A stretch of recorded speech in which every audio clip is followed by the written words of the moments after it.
Hello दोस्तों, मैं आपका दोस्त प्रदीप कुमार मिश्रा फिर आपके लिए एक अच्छी सी कहानी लेके आया हूँ।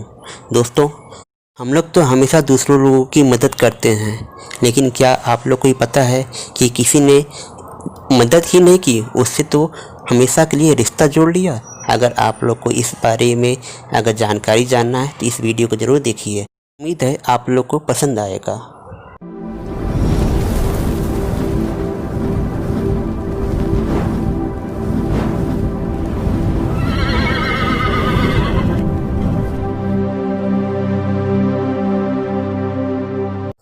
एक बार की बात है, एक बहुत बड़ा नगर था और उस नगर में एक बहुत बड़ा बाज़ार था। उसमें सारे दुकानदार और बहुत पैसे वाले लोग रहा करते थे। उसमें जो है एक बुढ़िया थी जो लोगों से भीख मांग के कुछ खाना पीना और अपना दिन बिताना काम करती थी। एक बार की बात है कि वो बाज़ार में आई और लोगों से भीख मांगने लगी। तो जिस दुकान पे खड़ी होती वो दुकानदार जो है उसको धक्का मार के गिरा देता और कह देता, सुबह सुबह मत आया करो बुढ़िया, मेरा दिन ख़राब हो जाता है। ऐसे वो दूसरे दुकान पे गई, सब लोग ऐसे करने लगे। एक दुकानदार तो इतना ज़्यादा गुस्सा हो गया कि उसने जो है बुढ़िया को बहुत तेज़ धक्का मारा और बुढ़िया जाके एक ऋषि मुनि के पास में गिर पड़ी। ऋषि मुनि को बुढ़िया के ऊपर बहुत ज़्यादा दया आई और उसने जो है उस बुढ़िया को उठाया और कहा, माँ आपको चोट तो नहीं लगी? कहें, ये तो मेरा अब भाग्य है कि मुझे लोग धक्का मारे और मैं ऐसे धक्का खाऊं, इसमें किसी और की क्या गलती है। इस बात को सुन ऋषि मुनि को बहुत दुख हुआ और वो जो है बुढ़िया को लेके एक पेड़ के पास में गए और बैठ गए और अपने पास से कुछ खाने पीने के लिए दिया। और बुढ़िया जब पानी पी, उसके जख्मों पे थोड़ा सा दवा लगाया और कहा, माँ आप रोज़ ऐसे भीख मांगती हो? कहें, हाँ बेटा, मैं रोज़ ऐसे ही करती हूँ। आज भगवान की बड़ी कृपा थी कि आप आ गए और मुझे संभाल लिया, नहीं तो मुझे आज और भी ज़्यादा चोट लग जाती। इस बात को सुन के ऋषि मुनि को उन पे बहुत ज़्यादा दया आई और उन्होंने अपने थैले में से एक चश्मा निकाला और कहा, माँ अब ये चश्मा आप लगा लो। कहें, मुझे खाने का नहीं है, मैं चश्मा क्या लगा के करूँगी? कहें, नहीं माँ, ये चश्मा कोई आम नहीं है, आप लगाओ तो सही। तो वो चश्मा जब लगाई, कही, माँ अब आपको इस बाज़ार में पूरे जो इंसान दिखे बस आप उन्हीं से भीख मांगिएगा और जो आपको जानवर दिखे उससे भीख मत मांगिएगा, क्योंकि वो इंसान होते हुए भी वो जानवर की ही तरह है, वो कभी आपको भीख नहीं दे सकता है। और यह बात कह के वो ऋषि मुनि चले गए। बात जो है, वो जो बुढ़िया थी वो चश्मा लगाई और बाज़ार में देखा, पूरे बाज़ार में सबके चेहरे पे जानवरों के चेहरे दिखाई दे रहे थे। तब वो बुढ़िया कही, अरे ये तो पूरा बाज़ार जानवरों से ही भरा हुआ है, अब मैं किससे भीख मांगूं? तभी बुढ़िया की नज़र जो है एक मोची पे पड़ी और वो मोची का जो चेहरा था वो इंसानों का दिखा। तब बुढ़िया समझ गई कि अगर मैं इसके पास गई तो मुझे कुछ मिलेगा। लेकिन बुढ़िया ये कही, ये तो बेचारा खुद ही गरीब है, लेकिन कहीं चल के देखती हूँ। उसके बाद जो है वो बुढ़िया उस मोची के पास में आई और मोची से कही, बेटा मैं कई दिन से खाना नहीं खाई हूँ, मुझे जो है कुछ मिल सकता है? तो मोची ने कहा, हाँ माँ ज़रूर मिलेगा, आप बैठो। और उसके बाद उसने तुरंत जो है बुढ़िया के लिए एक लकड़ी पे उससे बैठा दिया। ये बात देख के बुढ़िया को बहुत अच्छा लगा कि साधु बाबा तो बहुत अच्छा मुझे चीज़ दे दिए, मुझे इसने धक्का नहीं मारा। और उसके खुशी के मारे उसके आंखों से आंसू निकलने लगे। मोची दिखा, कहा, क्या हुआ माँ, आप रो क्यों रही हो? कहे, कुछ नहीं बेटा, बस ऐसी आँख में कचरा चला गया था। कहें, माँ देखिए मेरे पास जो है 2 रोटी है, एक रोटी मैं खाता हूँ, एक रोटी आप खा लो, मैं आपको अपने हाथ से खिलाता हूँ। उस बुढ़िया की खुशी का कोई था ही नहीं था कि मैं खाना मांगती थी तो मुझे धक्के मिलते थे, इससे मैंने खाना मांगा तो ये मुझे अपने हाथ से खाना खिला रहा है।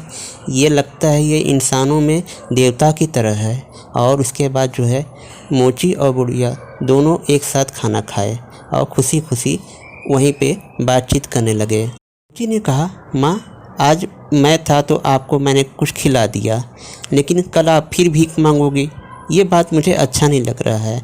ऐसा है माँ कि मुझे राजा ने एक सोने का जूता बनाने के लिए दिया है, मैं जो हूँ माँ, ये सोने का जूता बना के मैं राजा को दे दूँगा। अगर राजा को ये जूता पसंद आ जाएगा तो मुझे अच्छा इनाम देंगे। और जो है कि मैं वो उसमें से आधा इनाम मैं आपको दे दूँगा, तो इससे आपका गुजर बसर अच्छा चलेगा। यह बात सुन के बुढ़िया कही ठीक है बेटा, तुम जैसा चाहो वैसा करो। उसके बाद तुरंत मोची आया, कहा ऐसा है जो राजा ने तुम्हें जूता दिया था बन गया? कहे हाँ बन गया है, कल मैं दरबार में लेकर ज़रूर आऊँगा। इसके बाद जो है मोची ने बुढ़िया से कहा माँ ऐसा है, कल जब मैं दरबार में चलने लगूँगा तो मैं आपको भी साथ में लेकर चलूँगा, आप भी राजसभा देख लो। कहा बुढ़िया कही ठीक है चलो बेटा, तुम जहाँ कहोगे मैं वहाँ चलूँगी। और उसके बाद जो है अगले दिन दोनों लोग दरबार में गए और बुढ़िया जो है चश्मा लगा के गई थी। जैसे ही दरबार में पहुंची, वहाँ पे सारे के सारे आदमियों के चेहरे जानवरों से भरे हुए थे। यह बात देख के बुढ़िया डर गई और उसने तुरंत मोची का हाथ पकड़ के कहा बेटा इस सभा में मत जाओ, यहाँ कोई अच्छा आदमी नहीं है। कहे नहीं माँ, यहाँ सब अच्छे आदमी हैं, यहाँ सब राजा के आदमी हैं। कहे नहीं बेटा, तुम्हें यहाँ बहुत कष्ट मिलेगा। कहें कोई बात नहीं माँ, मुझे कष्ट मिलेगा, मैं तो यहाँ बस राजा का जूता देने आया हूँ, मुझे इनाम मिलेगा और उसके बाद हम लोग चलेंगे यहाँ से, हम लोग को यहाँ रुकना नहीं है।